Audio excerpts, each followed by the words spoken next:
Hello प्रिय विद्यार्थियों, आपका माजिसा एजुकेशन यूट्यूब चैनल में स्वागत है। मैं आज लेकर आया हूँ कक्षा 8वीं का सामाजिक विज्ञान का पेपर, जो आपके आने वाली परीक्षा के लिए वरदान साबित होगा। प्रिय विद्यार्थियों, मेरी आपसे एक रिक्वेस्ट है, आप इस चैनल पर नए हो तो मेरे चैनल को सब्सक्राइबर करें, लाइक करें और शेयर करना न भूलें। प्रिय विद्यार्थियों, कमेंट बॉक्स में ये भी बताएं आपको ये पेपर कैसा लगा। यदि आपको अच्छा पेपर लगा हो तो कमेंट बॉक्स में मेरे को ज़रूर बताएं, क्योंकि आप कमेंट बॉक्स में बताओगे तो मेरा मोटिवेशन बढ़ेगा। अब प्रिय विद्यार्थियों, पढ़ाई का टाइम है, हम आगे बढ़ते हैं। भारत का प्रथम गवर्नर जनरल था वारन हेस्टिंग। सेकंड प्रश्न है, वर्ली विद्रोह कहाँ हुआ था? महाराष्ट्र में। ब्रह्मा समाज की स्थापना किसने की थी? राजा राम मोहन राय ने। ब्रह्म समाज की स्थापना किसने की थी? राजा राम मोहन राय ने। प्राकृतिक संसाधनों में सम्मिलित है जल, मृदा, खनिज, उपयोग सभी। तो इसमें आएगा उपयोग सभी। कौन से ग्रह को जल ग्रह कहते हैं? इसको बोलेंगे पृथ्वी को। निम्न में से कौन सा ऊर्जा का गैर परंपरागत स्रोत है? पवन ऊर्जा, सौर ऊर्जा, ज्वारीय ऊर्जा, उपयोग सभी। तो इसमें आएगा उपयोग सभी। भारत में कितनी स्तरीय शासन व्यवस्था है? त्रिस्तरीय। जलियांवाला बाग हत्याकांड कहाँ हुआ था? अमृतसर में। संविधान के किस अनुच्छेद में जीवन के अधिकार का आश्वासन दिया है? अनुच्छेद 21 में। आदिवासियों की अधिक जनसंख्या वाला राज्य है छत्तीसगढ़। राजस्थान में 1857 की क्रांति के समय कितनी सैनिक छावनियां थी? 6। किस राजपूत राज्य के विद्रोह के कारण सिरोही से अंग्रेजों की तत्काल संधि नहीं हो सकी? वह था मारवाड़ राज्य। राजस्थान में न्यूनतम लिंगानुपात किस जिले में है? धौलपुर। आयुष्मान भारत का संबंध किस क्षेत्र से है? स्वास्थ्य। ग्राम पंचायत का मुख्य प्रमुख कहलाता है सरपंच। प्रिय विद्यार्थियों, प्लीज़ आप मेरा सपोर्ट करें ओनली फॉर सब्सक्राइबर करके, और मेरा को आपसे कुछ नहीं लेना है। प्लीज़ आप मेरे को सब्सक्राइबर करें, मेरे चैनल को लाइक करें, वीडियो को लाइक करें। आप सब्सक्राइबर करोगे, सपोर्ट करोगे तो मेरा मोटिवेशन बढ़ेगा, और मैं आपके लिए हमेशा नए नए वीडियो लेकर आऊँगा, और नए नए वीडियो लेकर आऊँगा तो आपके परीक्षा की तैयारी आसान हो जाएगी। और प्रिय विद्यार्थियों, ये वीडियो पूरा देखना। अंत में और बताऊंगा मैं कल कौन से विषय का पेपर लेकर आऊँगा, क्योंकि आपको हमेशा पहले पता चल जाएगा कि भाई कल ये पेपर आने वाला है। अब है आपके खाली जगह आएंगी, और उसमें पहले अवसद आते हैं, उसके बाद खाली जगह आएगी। सही विकल्प सुनकर रिक्त स्थान भरिए। झूम खेती में बीज बोने के तरीकों को खाली जगह कहा जाता है चितराना। हैदर अली और टीपू सुल्तान खालजी के शासक थे मैसूर। धर्म को राज्य से अलग रखने की अवधारणा को खालजी कहा जाता है धर्मनिरपेक्षता। खालजी का मायका धर्मनिरपेक्षता। वर्ष खालजी से घरेलू हिस्सा महिला सुरक्षा कानून लागू हुआ 2006 से, यानी वर्ष 2006 से घरेलू हिस्सा महिला सुरक्षा कानून लागू हुआ। ग्रामीण क्षेत्र में पक्के मकान उपलब्ध कराने का मुख्य उद्देश्य खालजी का योजना का नाम है तो प्रधानमंत्री आवास योजना। कुमलगढ़ दुर्ग के कटारगढ़ में खालजी का जन्म हुआ। महाराणा प्रताप का वायु तथा जल के द्वारा ऊपरी मृदा का संरक्षण होता है, उसे खालजी कहा जाता है अपरदन। कोयले से प्राप्त विद्युत को खालजी ऊर्जा कहा जाता है तापीय ऊर्जा। तीसरा सवाल है, निम्नलिखित वाक्यों को पढ़कर सही पर सही का निशान और गलत पर गलत का निशान लगाइए। नील की कटाई के बाद धान की खेती की जा सकती है? नहीं, इसमें गलत आएगा, ये नहीं की जा सकती। आर्य समाज की स्थापना करने वाले स्वामी दयानंद सरस्वती ने ही भी विधवा विवाह का समर्थन किया था। हाँ सही है। भारत में प्रति व्यक्ति जल की उपलब्धता कम हो रही है। हाँ सही है। हमारा देश भारत 26 जनवरी 1950 को आज़ाद हुआ था। नहीं, हमारे देश आज़ाद हुआ था 15 अगस्त 1947। इसमें क्रॉस का सीन आएगा। आरोपी के दोषी पाए जाने पर न्यायाधीश उसे सजा सुनाते हैं। हाँ। आदिवासी का एक जनजातीय धर्म होता है ना? नहीं होता है। राजस्थान में 1857 की क्रांति का शुभारंभ 28 मई को हुआ था। हाँ सही है। चौथा स्तंभ ए को स्तंभ ब से मिलान कर यानी आपको 1 2 3 4 5 क्वेश्चन दिए होंगे, उसका सामने भी उत्तर दिया होगा, उसको आपस में आपको मिलाना है। भाई उस पहले का उत्तर कौन सा है, दूसरे का उत्तर कौन सा है, तीसरे का उत्तर कौन सा है, चौथे का उत्तर कौन सा है। देखो इसमें दिया हुआ है, पहला दिया हुआ है प्रार्थना समाज की स्थापना। प्रार्थना समाज की स्थापना किसने की थी यानी कब हुई थी? तो 1867 में। विश्व में तांबे का अग्रणी उत्पादक है चिल्ली। सोरा सोरी कांड 1922 में हुआ था। चट्टान बांध है मर्दा अपने को रोकना। चट्टान बांध होता मर्दा अपने को रोकता है। अब्बा नेरी चांद बावड़ी कहाँ पर है? दौसा में। प्रिय विद्यार्थियों, मेरी एक और आपसे अभी रिक्वेस्ट है, एक बार आप मेरे चैनल को प्लीज़ सपोर्ट करें, प्लीज़ प्लीज़, क्योंकि आप मेरे को सपोर्ट करोगे तो मेरा मोटिवेशन बढ़ेगा और मैं आपके लिए नई नई वीडियो लेकर आऊँगा। और जैसे ही मैं वीडियो अपलोड करूँगा सीधा आपके पास आएगा। उससे आपको तैयारी करने में ज़्यादा आसानी होगी और आपके अच्छे से अच्छे नंबर आएंगे। और मैं वादा के साथ कहता हूँ आपके लिए मैं पर डे नया नया वीडियो लेकर आऊँगा और अच्छे अच्छे सवाल लेकर आऊँगा। इतिहासकारों ने भारतीय इतिहास को अंग्रेजों के से भिन्न रूप में से कितने कालखंडों में बांटा है? इतिहासकारों ने भारत के 3 खंडों में बांटा भारत काल, इस काल को प्राचीन काल, मध्यम काल और आधुनिक काल। जालियांवाला बाग हत्याकांड कब हुआ? 13 अप्रैल 1919 को। संसाधन से आप क्या समझते हैं? प्रत्येक वस्तु जिसका उपयोग आवश्यकता को पूरा करने के लिए किया जा सकता है वह संसाधन है। वर्षा जल संग्रहण किसे कहते हैं? घर की छत पर जल को एकत्रित करके उसका संग्रहण करना, विभिन्न उत्पादों उपयोग में लाना वर्षा जल संग्रहण कहलाता है। भारतीय संसद के कितने अंग हैं? भारतीय संसद के 3 अंग हैं, राष्ट्रपति, राज्यसभा और लोकसभा। अब लघुतात्मक प्रश्न, यूरोपीय व्यापारिक कंपनियां भारत की तरफ क्यों आकर्षण होती है? यूरोपीय जो व्यापारिक कंपनियां थी भारत की ओर क्यों आकर्षण होती थी, क्यों आना चाहती थी? तो यूरोपीय व्यापारिक कंपनियां भारत के साथ व्यापार अपार संभावना दी थी, यानी उनको व्यापार की अपार संभावना दी थी, क्योंकि भारत बड़ा देश था तो उनको पता था कि भारत के अंदर व्यापार ज्यादा होगा। यूरोप के बाजारों में भारतीय सूती कपड़े, रेशम, काली मिर्च, लौंग, इलायची, दालचीनी आदि की जबरदस्त मांग थी। वह भारत में सस्ती कीमतों पर ये चीज़ें खरीद कर वापस यूरोप जाकर उन्हें ऊंची कीमतों पर बेच सकती थी। इसी व्यापारी संभावना के कारण भारत की ओर आकर्षण, यानी भारत के अंदर ये लौंग, इलायची, ये रेशमी कपड़े, सूती कपड़े बहुत सस्ते मिलते थे। ये यूरोपीय जो लोग आते थे यहाँ से सस्ते रुपयों में खरीद कर वहाँ जाकर बहुत बड़े महंगे दामों में बेचते थे और बहुत बड़ा मुनाफा कमाते थे। इसलिए भारत में आकर ज़्यादा बसना चाहते थे और ज़्यादा यहाँ से माल लेना चाहते थे। 1857 की सैनिक विद्रोह जन विद्रोह बन गया, समझाइए।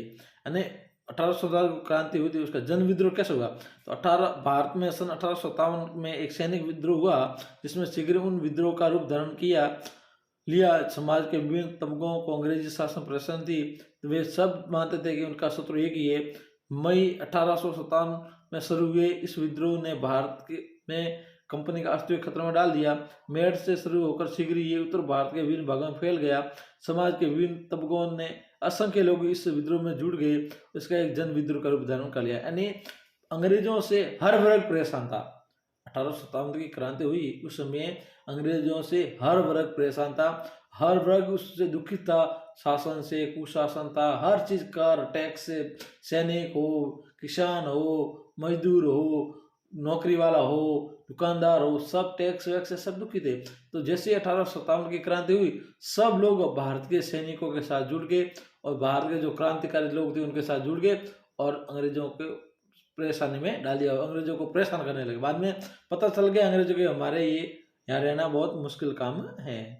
संसाधनों के संरक्षण की आवश्यकता को स्पष्ट कीजिए। जो संसाधन है उसके संरक्षण है, उसकी सुरक्षा कैसे की जाए, उसकी आवश्यकता क्या है बताना है। संसाधन कई प्रकार होते हैं, जिसमें अधिकांश संसाधन ऐसे होते हैं जिनकी मात्रा सीमित होती है तथा जिन्हें पूरित होने में वर्षों लग जाते हैं। यदि विभिन्न संसाधनों का अत्यधिक अनावश्यक उपयोग किया जाए तो वे समाप्त हो जाएंगे। भावी पीढ़ी के सम्मुख अनेक समस्या उत्पन्न हो जाएगी। उदाहरण के लिए जल असीमित संसाधन उपलब्ध होता है, किंतु कई जगह जल संकट उत्पन्न हो गया है। अत्यधिक संसाधनों का संरक्षण अति आवश्यक है। संरक्षण क्यों आवश्यक है? क्योंकि ऐसी ऐसी चीजें जो घट रही है, जैसे जल है, मीठा जल बहुत कम है, कई जगह तो है ही नहीं, तो वहाँ ऐसे लोगों नहीं है, तो वहाँ लोगों के लिए जंगल का संकट हो गया, तो वहाँ इसलिए वो जल को बचाना जरूरी है। धात्विक खनिज, अधात्विक खनिज, ये तीन अंतर बताइए। धात्विक खनिज, अधात्विक अंतर। धात्विक खनिज वे खनिज हैं जिसके हम धातु प्राप्त होती है, जैसे लोहा, बॉक्साइट आदि। इसमें समक होती है, इनको पीटकर पतली धाराओं में रूप में दिया जा सकता है। अधात्विक खनिज, इन खनिजों में धातु प्राप्त नहीं होती, जैसे चूना, पत्थर, अभ्रक आदि। इनमें समक नहीं होती है, ये पीटने में टूट जाते हैं और इनके तार नहीं खींचे जा सकते हैं। राज्यसभा की भूमिका को स्पष्ट कीजिए। जो राज्यसभा उसकी क्या भूमिका है? राज्यसभा भारतीय संसद का उच्च द्वितीय संसद है। ये सभा देश के राज्य के प्रतिनिधि के रूप में काम करती है। इसके मुख्य कार्य है, राज्यसभा कोई कानून बनाने का प्रस्ताव प्रस्तुत कर सकती है। किसी विधेयक को कानून में रूप में लागू करने के लिए जरूरी है कि उसे राज्यसभा की मंजूरी मिल जा चुकी हो। राज्यसभा लोकसभा द्वारा पारित कानून की समीक्षा करती है, अगर जरूरत हुई तो संशोधन भी करती है। अधिनिष्ठ न्यायालय क्या आशय? अधिनिष्ठ न्यायालय होता है, इसका क्या आशय है? जिन न्यायालयों से लोगों का सबसे ज्यादा ताल्लुक होता है उन्हें अधिनिष्ठ न्यायालय या जिला अदालत कहा जाता है। यह अदालत प्राय जिले, तहसीलों के स्तर या किसी शहर में होती है। ये बहुत तरह के मामलों को सुनवाई करते हैं और प्रत्येक राज्य जिलों में बांटा जाता है और हर जिले में एक जिला न्यायालय होता है। 16 सवाल है। राजस्थान के मानचित्र को निम्न स्थान को दर्शाइए। जैसे राजस्थान का मानचित्र दिया है, उसमें जयपुर कहाँ पर है, श्रीगंगानगर कहाँ पे है, उदयपुर कहाँ है, बांसवाड़ा कहाँ है और दौसा कहाँ है, आपको बताना है। तो पहले हमने आपको सुविधा के लिए बता रखा है, इसको आपको समझना है और ऐसा कैसे आपको परीक्षा में उतारना है। साइबर सुरक्षा हमले के दो प्रकार का, साइबर सुरक्षा पर हमले हो जाते हैं, प्रमुख दो प्रकार कौन कौन से हैं? मालवेयर, ये कंप्यूटर किसी फाइल या फिर प्रोग्राम का नुकसान पहुंचाता है, जैसे कि कंप्यूटर वायरस, वर्म स्टोनर। दूसरा है रैनसमवेयर, ये एक तरह का वायरस होता है जो कि अपराधी द्वारा लोगों के कंप्यूटर सिस्टम में हमला करके फाइलों को नुकसान पहुंचाता है। इसके बाद अपराधी कंप्यूटर या सिस्टम के मालिक से फिरौती रिश्वत लेता है और उसी के बाद उसके सिस्टम को छोड़ देता है।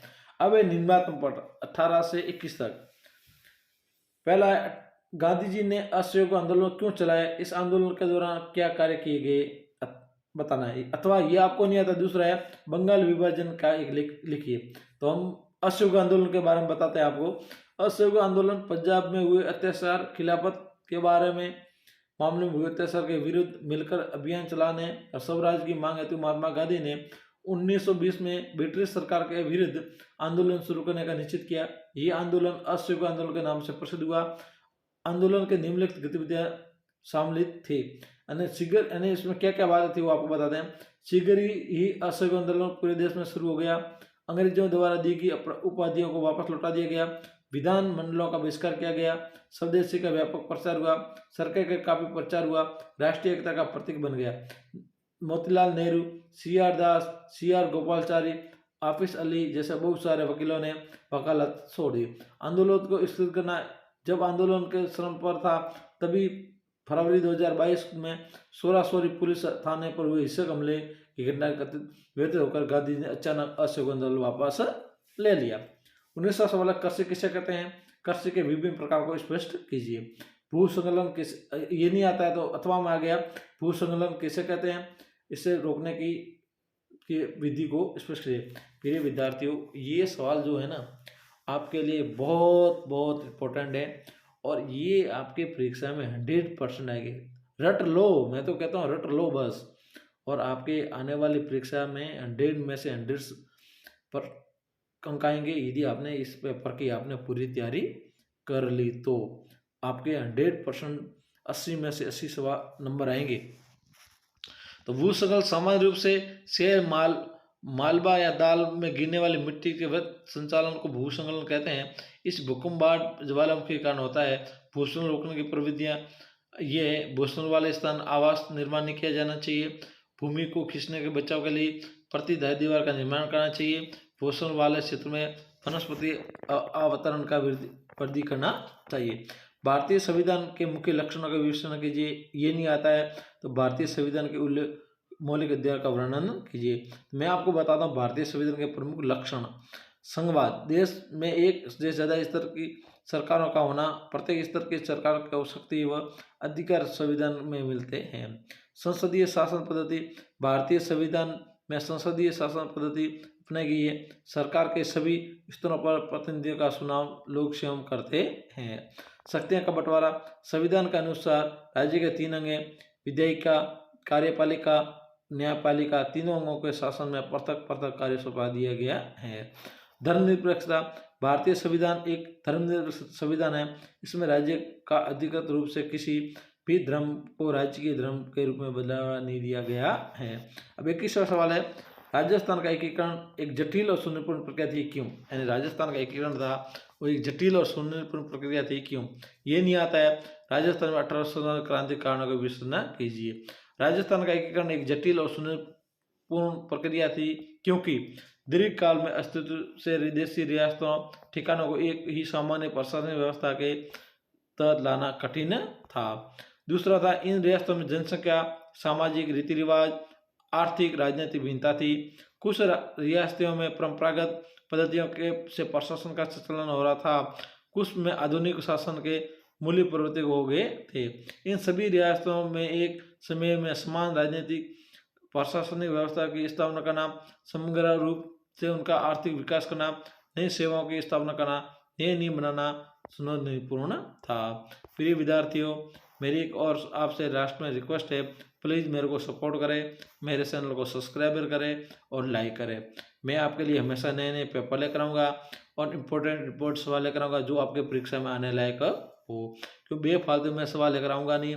और एक ये भी है, आपके उत्तर सहित सवाल लेकर आऊँगा क्योंकि आपके बारे में पढ़ाई करने में कोई दिक्कत ना आए। तो प्रिय विद्यार्थियों, मेरे चैनल पर आप बने रहिए, मेरे चैनल को सब्सक्राइब करें, लाइक करें, शेयर करें और पढ़ते रहे। कल मैं लेकर आऊँगा आपके विज्ञान का पेपर या हिंदी का पेपर। तब तक बने रहिए मेरे चैनल पर। धन्यवाद।